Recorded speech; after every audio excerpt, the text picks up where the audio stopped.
मित्रों,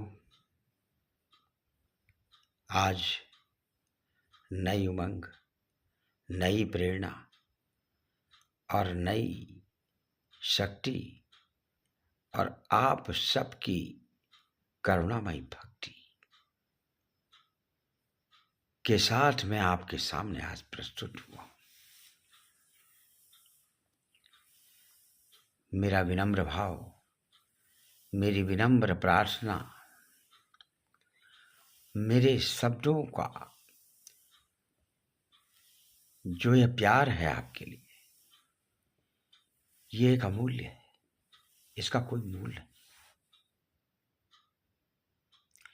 मैं आपको सिर्फ ये बता देना चाहता हूं, कह देना चाहता हूं कि आप यदि हनुमान जी की शरण में आ जाते हैं, हनुमान जी के साथ जुड़ जाते हैं, हनुमान जी की भक्ति में लीन हो जाते हैं, हनुमत कृपा चाहते हैं, तो आप निष्कंटक, निसंकोच हनुमान जी के साथ जुड़ जाएं।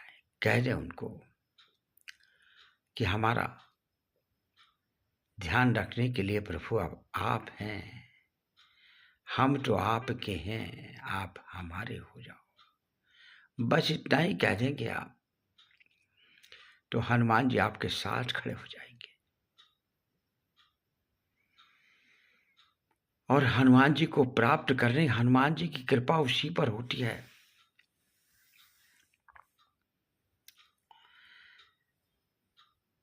जो सच्चे मन से, सच्चे भाव से उनसे जुड़ जाता है।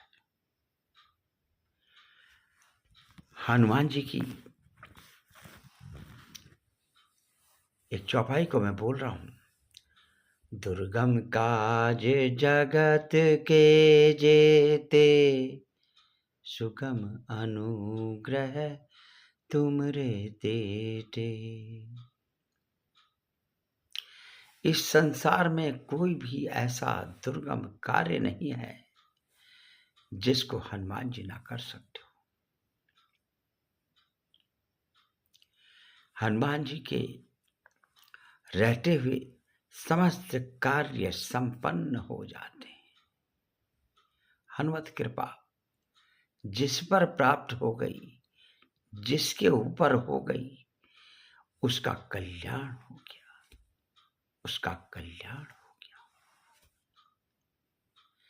इसलिए मेरे मित्रों, मैं आपको कह देना चाहता हूं, मैं आपको बता देना चाहता हूं कि हनुमान जी भगवान राम के अनन्य भक्त हैं और राम कथा में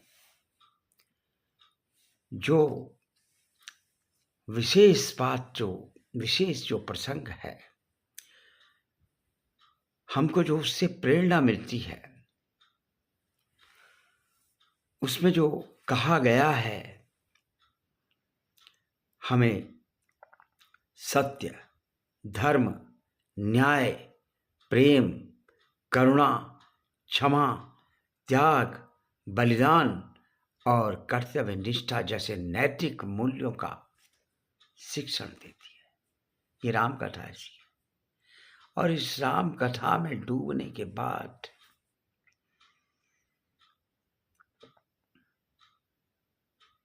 हनुमान जी से तो प्राप्ति होगी ही आपकी, हनुमान जी से तो मिलन होगा ही, लेकिन राम की भक्ति भी हनुमान के बिना संभव नहीं है।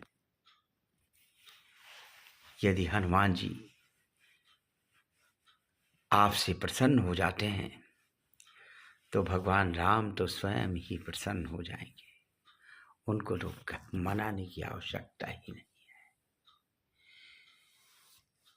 मित्रों, मैं आपको यही तो बताना चाह रहा हूं।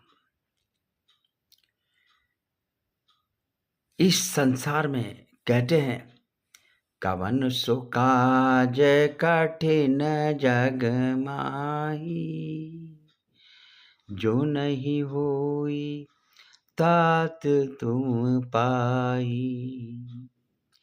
इस संसार में ऐसा कोई भी कार्य नहीं है जिसको हनुमान जी नहीं कर सकते। ऐसा कोई कठिन कार्य नहीं है जिसको हनुमान जी नहीं कर सकते।